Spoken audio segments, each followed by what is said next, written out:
অবশেষে বেরিয়ে এলো শেখ হাসিনা ঘরে স্বামী রেখে কার সাথে পরকীয়ায় মেতেছিলেন, কি সম্পর্ক ছিল শেখ হাসিনার সাথে মৃণাল কান্তি দাসের।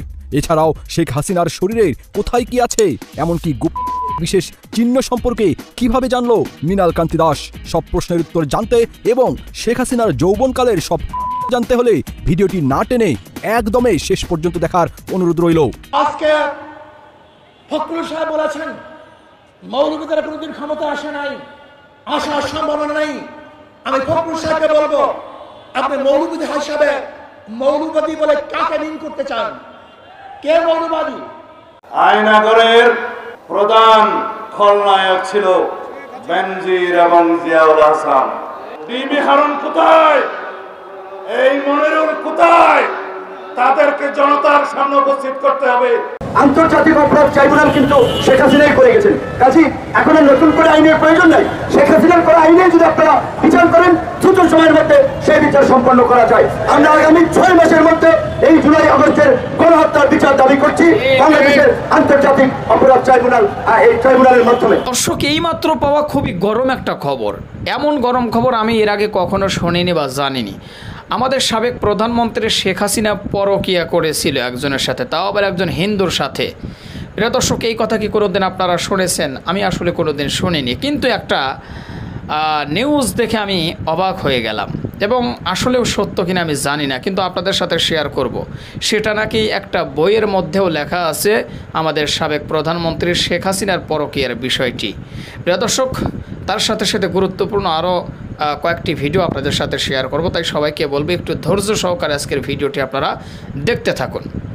খুবই গুরুত্বপূর্ণ হতে চলেছে আজকের ভিডিও। আর সবাইকে বলবো একটা লাইক দেবেন আর আমাদের এই পেজটা বা আমাদের চ্যানেলটা সাবস্ক্রাইব করে দেবেন। চলুন একটা লাইক দিয়ে আমরা সরাসরি মূল নিউজগুলো দেখে আসি।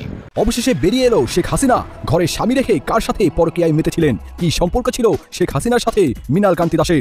এছাড়াও শেখ হাসিনার শরীরের কোথায় কি আছে, এমনকি বিশেষ চিহ্ন সম্পর্কে কিভাবে জানলো মৃণাল কান্তি দাস, সব প্রশ্নের উত্তর জানতে এবং শেখ হাসিনার যৌবনকালের সব জানতে হলে ভিডিওটি না টেনে একদমই শেষ পর্যন্ত দেখার অনুরোধ রইল। তাহলে চলুন ভিডিওটি শুরু করা যাক। শুরুতেই জেনে নেই শেখ হাসিনার সাথে তার স্বামী ডক্টর ওয়াজেদ মিয়ার অস্বাভাবিক সম্পর্ক এবং মৃণাল কান্তি দাসের অবৈধ আগমনের ঘটনা। শেখ হাসিনা 1981 সালের 17 মে বাংলাদেশে আসার পর থেকেই তার স্বামী ডক্টর ওয়াজেদ মিয়ার সাথে স্বামী স্ত্রী হিসাবে কখনোই একটি দিন বা একটি রাত কাটাননি। এমনকি তার স্বামী ডক্টর ওয়াজেদ প্রথম থেকেই মৃত্যুর আগ পর্যন্ত মহাখালীর আণবিক কমিশনের কোয়ার্টারেই কাটিয়েছেন। শেখ হাসিনা বাংলাদেশে আসার পর তার মহাখালীর ডক্টর ওয়াজেদ মিয়ার কোয়ার্টারে থাকলেও ওয়াজেদ মিয়া থাকতেন ওই কোয়ার্টারের ভেতরের রেস্ট হাউসে। দুজনে দুজনের সাথে দিনে রাতে দেখা সাক্ষাৎ তো দূরের কথা, মুখোমুখিও হতেন না। স্বামীর কোয়ার্টারে থাকার সময় এবং পরবর্তীতে ধানমন্ডির 32-এর পিত্রালয়ে বঙ্গবন্ধু ভবনে থাকতে শেখ হাসিনা নিয়মিত রুটিন মাফিক প্রতিদিন সন্ধ্যার ঠিক 1 ঘন্টা আগে গোসল করে পাউডার পারফিউম মেখে লম্বা চুলের বেনি করে চকচকে নতুন শাড়ি ব্লাউজ পরে খুবই পরিপাটি হয়ে কাউকে সঙ্গে না নিয়ে শুধুমাত্র জিপ গাড়ি এবং ড্রাইভার জালালকে সাথে নিয়ে বেরিয়ে যেতেন এবং ঘন্টা 2 পর ফিরে আসতেন। শুধু ওই সময়ে ওই অজ্ঞাত স্থানে যাওয়া ছাড়া শেখ হাসিনা আর কখনোই জিপ গাড়ি নিয়ে একা বের হতেন না। ওই সময় এবং ওই অজ্ঞাত স্থান ছাড়া যেখানে তিনি যেতেন তার সাথে সকলকে অবশ্যই সঙ্গে নিয়ে যেতেন। তাহলে গোপনে কোথায় যেতেন শেখ হাসিনা? মূলত 1987 সালে মুন্সিগঞ্জ হরগঙ্গা কলেজ ছাত্র সংসদের ভিপি তরুণ যুবক মৃণাল কান্তি দাসের সাথেই শেখ হাসিনার পরিচয় হয় এবং পরিচয়ের পর থেকেই মৃণাল কান্তি দাস 32 নম্বরে বঙ্গবন্ধু ভবনে দিবা রাত্রি সার্বক্ষণিকভাবেই থাকতে শুরু করেছিলেন। শেখ হাসিনা তখন ওই বাড়িতেই থাকতেন। এরপর থেকেই শেখ হাসিনা রুটিন মাফিক সন্ধ্যার আগে অজ্ঞাত স্থানে যাওয়া ছেড়ে দিয়েছিলেন। এরপর থেকেই অধিক রাত পর্যন্ত, এমনকি গভীর রাত পর্যন্ত বঙ্গবন্ধু ভবনের লাইব্রেরি কক্ষে ভেতর থেকে দরজা লাগিয়ে মৃণাল কান্তি দাস আর শেখ হাসিনার কুটকুট করে কথা বলতেন এবং খিলখিল করে হাসতেন। শেখ হাসিনার কাছে মৃণালের গ্রহণযোগ্যতা এতটাই বেড়ে গেল যে তা সকলের ঈর্ষার কারণ হয়ে দাঁড়ালো। মৃণাল হয়ে উঠল শেখ হাসিনার সবচেয়ে ঘনিষ্ঠ ব্যক্তি।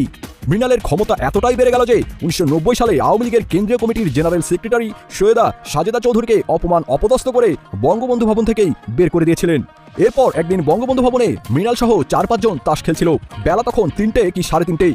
এমন সময় শেখ হাসিনার একমাত্র আপন মামা আকরাম মামু এসে কুভঙ্গিতে কুইঙ্গিত করে বলেছিলেন, এই মৃণাল যাও না, তোমার জন্য না খেয়ে বসে আছে। মৃণাল তার বন্ধুদের সামনেই তার ক্ষমতা প্রদর্শনের জন্য জবাব দিয়েছিলেন, আরে থাকতে দেন না কিছুক্ষণ না খেয়ে। ব্যাপারটা এমন ছিল যে মৃণাল খেতে যাচ্ছে না, তাই শেখ হাসিনা না খেয়ে মৃণালের প্রতীক্ষা করছেন। এরপর একদিন মৃণাল শেখ হাসিনার উপরে রাগ করে চলে গেল।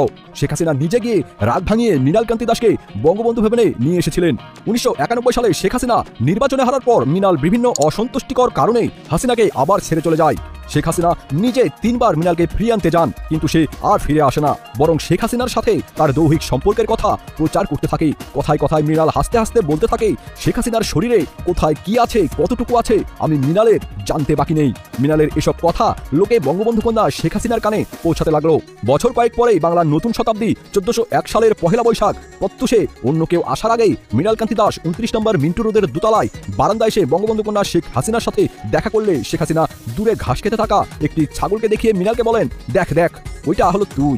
এর বছরখানেক পরে মৃণাল কান্তি দাস পুনরায় নিয়মিতভাবে শেখ হাসিনার সাথে যোগ দিলেও পূর্বের অবস্থানে আর যেতে পারেননি।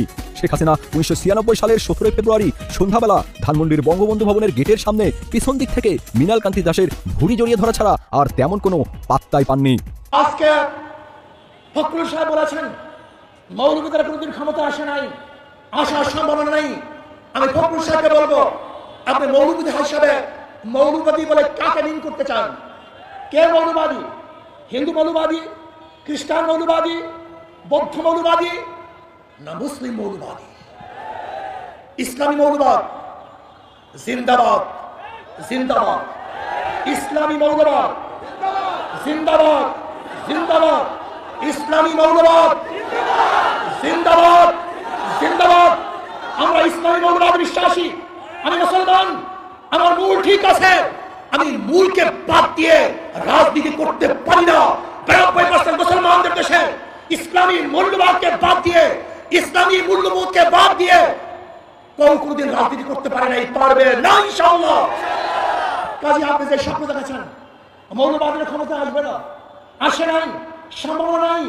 আর আমি উল্টো দেখছি, ইনশাআল্লাহ আগামী বাংলাদেশ ইসলামী মৌলবাদের বাংলাদেশ, আগামী বাংলাদেশ কোরআন সুন্নাহর বাংলাদেশ, আগামী বাংলাদেশ এদেশের স্বাধীনতাকামী মানুষের বাংলাদেশ, আগামী বাংলাদেশ ধর্মীয় ব্যক্তিত্বের বাংলাদেশ, আগামী বাংলাদেশ সাম্য, মানবিক মর্যাদা এবং ন্যায় বিচার প্রতিষ্ঠিত বাংলাদেশ।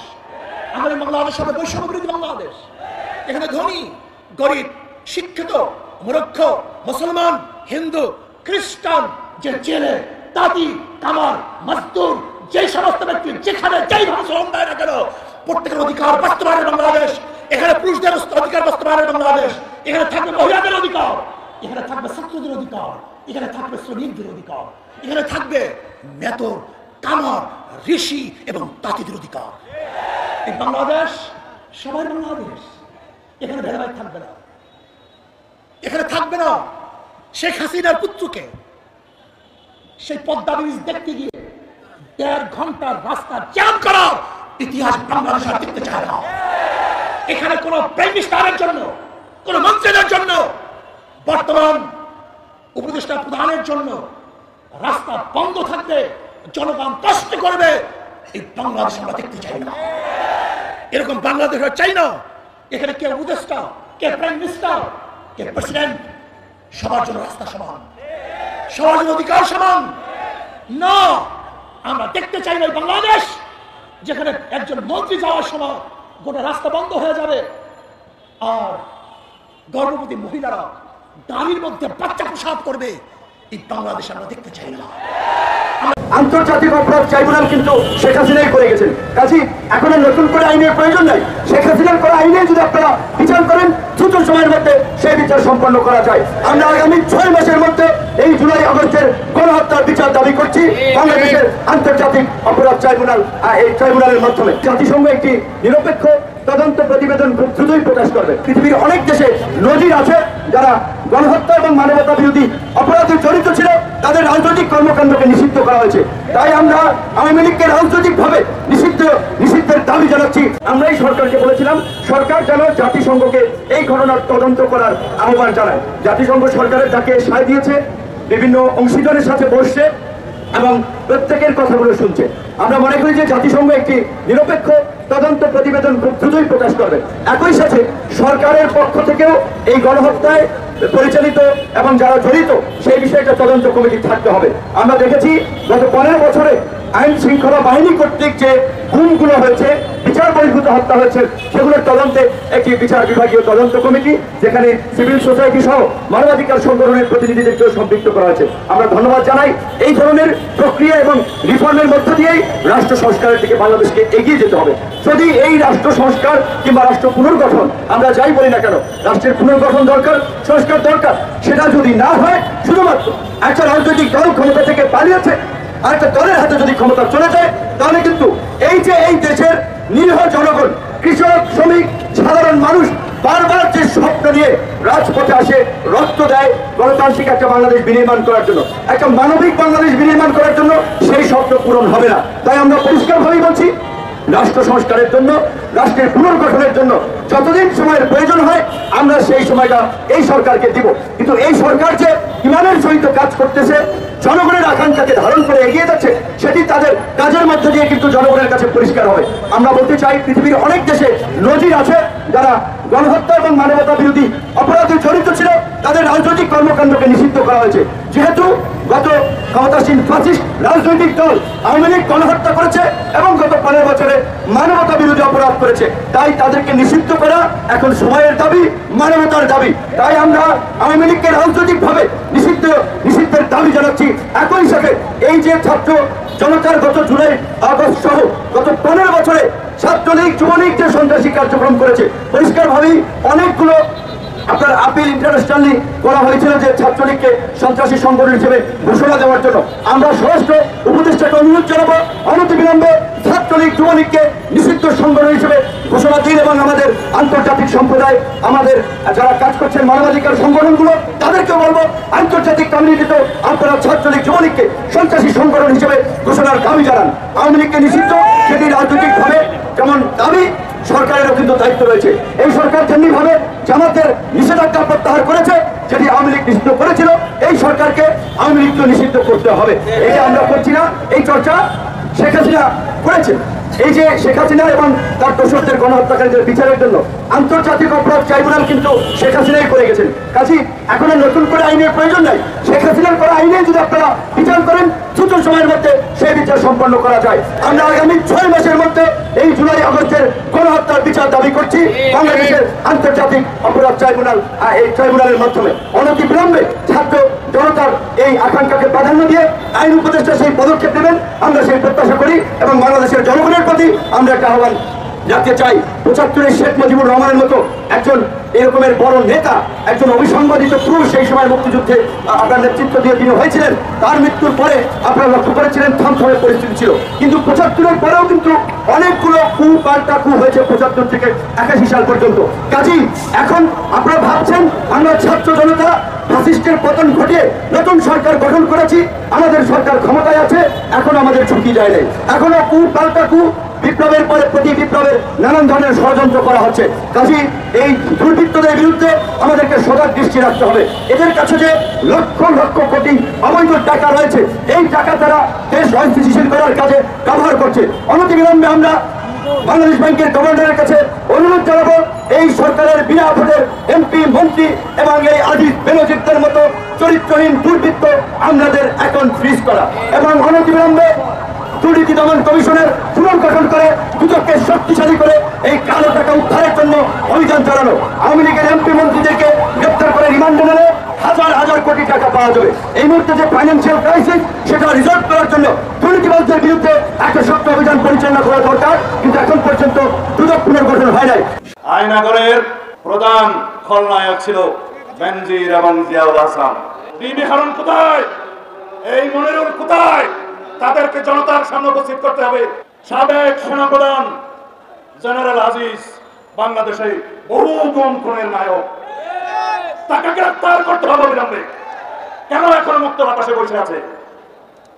গ্রেফতার করতে হবে সাবেক আইজি, ওর যেন কি নাম, না না চৌধুরী আব্দুল্লাহ মামুন নাকি কি জানো না, এই পিছিয়ে হারুন টারুন বিপ্লব এগুলোর নাম কি আমাদের মুখে নেওয়া উচিত? যদি না হয়, আমি আপনাদের অনুরোধ করবো, মিডিয়ার ভাই বন্ধুগণ আছেন, প্রত্যেকের ক্রিমিনাল অ্যাক্টিভিটিসের সমস্ত চিঠি আপনারা বাইর করেন। আমি বলতে চাই, সরিষার মধ্যে বহুত রেখে এই অন্তর্বর্তীকালীন সরকার কোনো কিছু অর্জন করতে পারবে না। শুধুমাত্র কয়েকজনের আপনারা চাকরি থেকে বাদ দিয়েছেন, কিন্তু তারা কি করে বসে আছে? তারা দিল্লির হাসিনার সাথে যোগাযোগ করে বাংলাদেশের বর্তমান সরকারের বিরুদ্ধে ষড়যন্ত্র করছে, এদেশের জনগণের বিরুদ্ধে ষড়যন্ত্র করছে। যারা বিভিন্ন জায়গায় জায়গায় হাসিনার ফেসিবাদের দোসররা বসে আছে, তারা বাংলাদেশে অস্থিরতা সৃষ্টির পায়তারা করছে। বেনজির এই গুম খুনের জন্য একজন মহা খলনায়ক, হাসিনার দুঃশাসন টিকিয়ে রাখার জন্য যার ভূমিকা ছিল অপরিসীম, সে এখন কোথায়? যেখানেই আছে পৃথিবীর যেই কোণাতেই আছে, সেখান থেকে টেনে হেঁচড়ে নিয়ে এসে আমাদের কাছে সুপর্দ করতে হবে, বাংলাদেশে তার বিচার করতে হবে। শেখ হাসিনা দিল্লি গিয়ে পালিয়ে আছে। আমি দাবি করছি দিল্লির সরকারকে শেখ হাসিনাকে বাংলাদেশের কাছে ফেরত দেন। আমরা বাংলাদেশে যত গুম খুন হয়েছে, মানবাধিকার হরণ হয়েছে, যত অপহরণ হয়েছে, যত বেআইনি আটক হয়েছে, যত শত সহস্র শহীদ মৃত্যুবরণ করেছে, আত্মদান করেছে, সবকিছুর জন্য তাকে দায়ী করে তার বিচার এই দেশে করা হবে। যদি কোনো কারণে ফেরত আমরা না আনতে পারি, আন্তর্জাতিক অপরাধ আদালতে বিচার করা হবে। তো প্রিয় দর্শক শ্রোতা, ভিডিওগুলো আপনারা দেখলেন, এবার অবশ্যই আপনাদের মূল্যবান মতামত জানানোর পালা। সবগুলো ভিডিও দেখার পরে আপনাদের কি মতামত সেটা অবশ্যই আজকের এই ভিডিওর কমেন্ট বক্সে জানিয়ে দিবেন। প্রিয় দর্শক শ্রোতা, পারলে ভিডিওটি শেয়ার করে সবাই দেখার সুযোগ করে দিবেন। আর আমাদের এই চ্যানেলে এখন পর্যন্ত যারা সাবস্ক্রাইব করেনি, প্রতিনিয়ত এই ধরনের সকল প্রকার নিত্য নতুন আপডেটগুলো পেতে আমাদের এই চ্যানেলটি সাবস্ক্রাইব করে আমাদের সাথে থাকবেন। আর ইতিমধ্যেই যারা প্রায় 6 বছর যাবৎ আমাদের চ্যানেলটি সাবস্ক্রাইব করে আমাদের একজন পরিবারের সদস্য হয়েছেন, তাদেরকে অসংখ্য ধন্যবাদ জানিয়ে ভিডিওটি এখানে শেষ করছি। সে পর্যন্ত সবাই ভালো থাকবেন, সুস্থ থাকবেন। আবারও দেখা হবে, কথা হবে নতুন কোনো টপিকে, নতুন কোনো ভিডিও নিয়ে। আল্লাহ হাফেজ।